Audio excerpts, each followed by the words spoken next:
Hi friends, तो आप सभी का स्वागत है आप सभी के अपनी क्लासेस अमर क्लासेस में। आज हम लोग पढ़ेंगे भूगोल। अपना पिछला क्लास में हम लोग जहां तक कंप्लीट किए थे, आज उसके आगे हम लोग पढ़ेंगे। तो आज हम लोग पढ़ेंगे वायु परिवहन। देखिए, वायु परिवहन होता क्या है।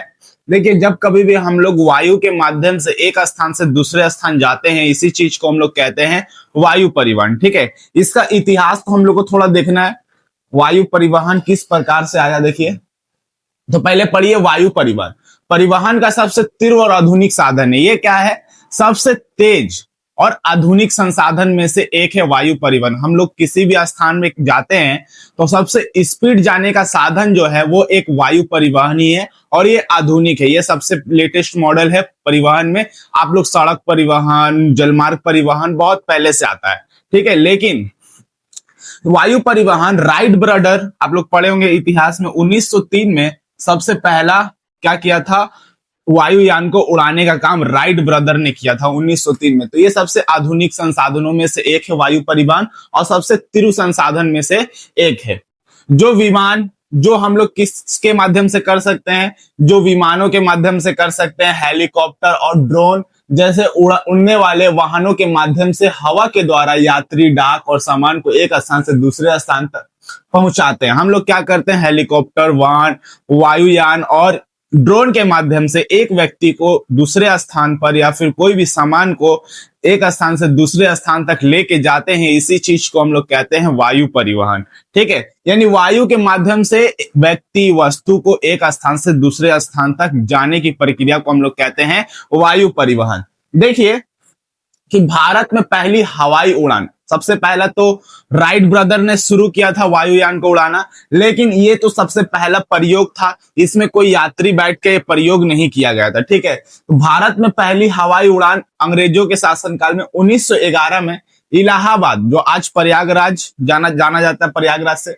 इलाहाबाद, प्रयागराज से नैनी के बीच, इलाहाबाद से नैनी के बीच क्या होता है? उड़ाई जाती है पहली हवाई उड़ान। यह सिर्फ 10 किलोमीटर लंबी होती है। ये दूरी जो होता है 10 किलोमीटर का दूरी होता है, और इसमें कोई भी यात्री को बैठा के इसको उड़ाया नहीं जाता है। इसमें प्रयोग के आधार पर क्या किया जाता है?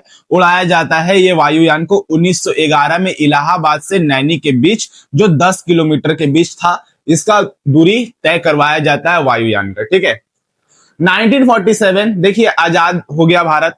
1947 इसमें आजादी के समय देश में मुख्य रूप से 4 बड़ी कंपनियां थी वायुयान को सेवाएं देने वाली।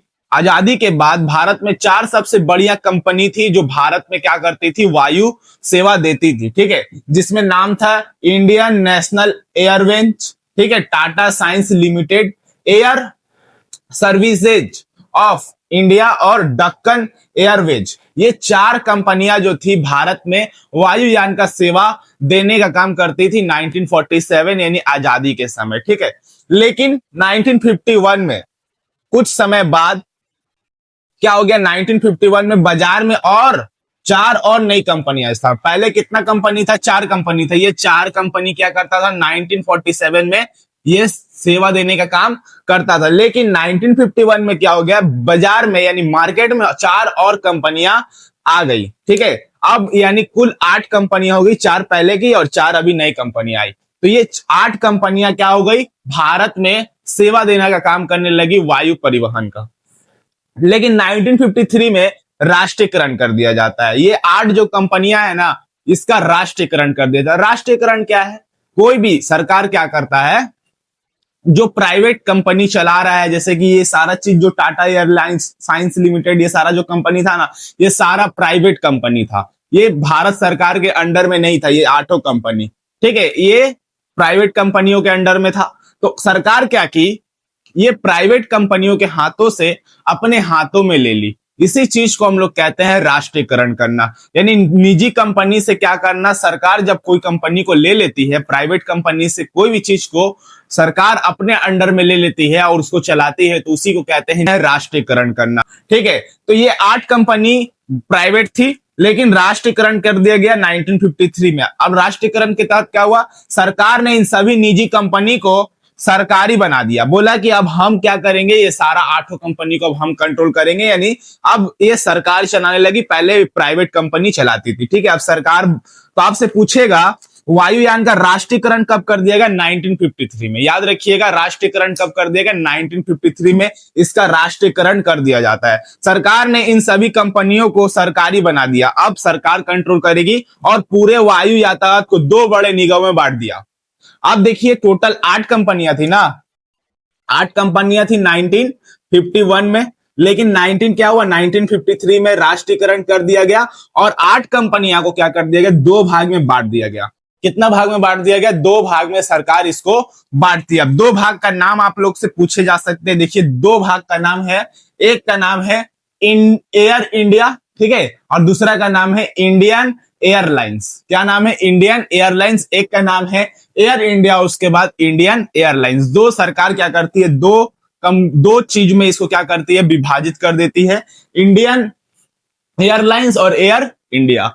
अब देखिए, एयर इंडिया का इतिहास को हम लोग अच्छा से समझते हैं। एयर इंडिया का इतिहास है क्या? देखिए, आजादी से पहले यह टाटा सन्स लिमिटेड के नाम से सेवा देती थी। देखिए, राष्ट्रीयकरण से पहले 1953 में क्या कर दिया गया? इसका राष्ट्रीयकरण कर दिया गया, लेकिन इससे पहले 1947 में बात करें, ठीक है, 1947 में क्या हुआ कि ये सबसे पहले ये सारा कंपनियां तो सेवा देती थी ना भारत में, कि वायुयान का सेवा देती थी। तो किस नाम से सेवा देती थी? देखिए, पहला नाम था इसका टाटा साइंस लिमिटेड। क्या नाम था? Tata science limited. 1953 में राष्ट्रीयकरण के बाद इसका नाम भारतीय अंतरराष्ट्र यानी एयर इंडिया इंटरनेशनल कॉरपोरेशन रखा गया। राष्ट्रीयकरण जब कर दिया गया है तो इसका नाम बदल दिया गया। क्या नाम बदल दिया गया? क्या रखा गया? Air India international corporation. लेकिन पहले क्या नाम था इसका? Tata science limited. क्या नाम था? Tata science limited. यह विदेशियों के लिए अंतरराष्ट्रीय उड़ान संभालती है। देखिए, ये जो कंपनियां है ना, ये जो कंपनियां है एयर इंडिया, ये क्या करती है? एक देश से दूसरे देश में जाने वाले जो लोग होते हैं उसको सेवाएं देती है। जैसे इंडिया से कोई अमेरिका जा रहा है, इंडिया से कोई दुबई जा रहा है, ठीक है, और कहीं जा रहा है, ठीक है, तो ऐसे करके जो विदेशों, जो देश से, अपने देश से, इंडिया से विदेशों में जाते हैं, उन लोगों को सेवा देने वाली कंपनियां का नाम क्या है? Air India. क्या नाम है? एयर इंडिया, ठीक है। तो वही बोला है, विदेशों के लिए अंतरराष्ट्रीय उड़ान संभालती थी, ठीक है, और इसका पहले का नाम था टाटा साइंस लिमिटेड, लेकिन राष्ट्रीयकरण के तहत सरकार इसका नाम बदल दिया गया, नाम बदल के रखा गया एयर इंडिया इंटरनेशनल कॉरपोरेशन। इसमें 32 विमान दुनिया के सभी महाद्वीपों के 36 देशों में जाते थे। इससे हर साल करीब 20 लाख यात्री सफर करते थे और इसका मुख्यालय मुंबई में। आपसे पूछेगा एयर इंडिया का मुख्यालय कहां पे है? तो मुख्यालय कहां पे है? ये मुंबई में। इसका एयर इंडिया का मुख्यालय आपसे ऐसे भी पूछा जा सकता है, air India international corporation. International से आप याद रखिएगा अंतरराष्ट्रीय, मतलब आप समझ जाइएगा ये अंतरराष्ट्रीय मतलब विदेशों तक जाने के लिए जो सेवा देने वाली कंपनियां हैं, ठीक है। इसका नाम है एयर इंडिया इंटरनेशनल कॉरपोरेशन। इसका आपसे पूछ लिया कि इसका मुख्यालय कहां पे है, तो इसका मुख्यालय मुंबई में। कहां पे है? मुंबई में, ठीक है। 2022 में इसका निजीकरण कर दिया गया। निजीकरण का मतलब क्या होता है? अभी देखिए, अब राष्ट्रीयकरण पढ़ा है, अभी राष्ट्रीयकरण पढ़ा है ना, राष्ट्रीयकरण, और एक होता है निजीकरण। निजीकरण, देखिए, राष्ट्रीयकरण का मतलब क्या होता है? कोई भी प्राइवेट कंपनियां है, क्या है? प्राइवेट कंपनियां है, सरकार क्या करेगी? प्राइवेट कंपनियां से, मान लीजिए ये प्राइवेट कंपनियां कुछ क्या कर रही थी? अपना कंपनी चला रही थी, ठीक है। अब सरकार क्या करेगी? प्राइवेट कंपनियां से ये कंपनी लेकर अपने आप को कंट्रोल करेगी। ये गवर्नमेंट क्या करेगा? इसको कंट्रोल करेगा, ठीक है। यानी प्राइवेट कंपनी से कौन ले लेगा?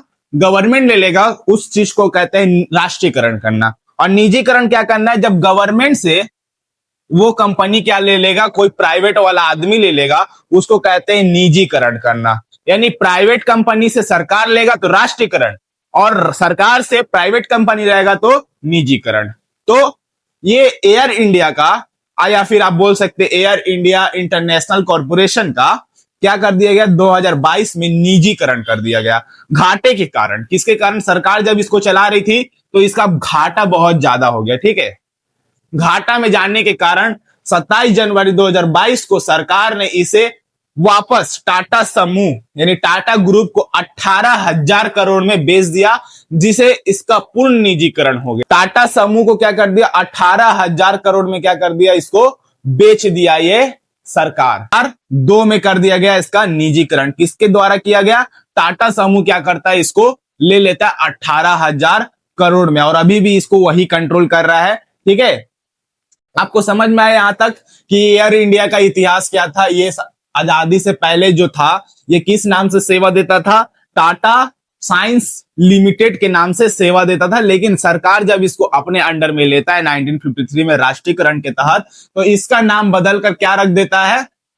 Air India international corporation. और इसका मुख्यालय कहां पे है? मुंबई में। कहां पे? मुंबई में। और ये जो सेवाएं देने का काम करता है वो विदेशों तक जाने का सेवा देता है, जैसे भारत से अमेरिका। हाँ, और इसका मुख्यालय मुंबई में है। और 2022 में क्या कर दिया गया? सरकार का घाटा होने के कारण ये प्राइवेट कंपनियों से बेच देता है। किससे बेचता है? टाटा समूह से 18,000 करोड़ में। समझ में आया तक? ये पहला हम लोग समझ लिए एयर इंडिया। अब आइए इंडियन एयरलाइंस को हम लोग समझते। इंडियन एयरलाइंस क्या है?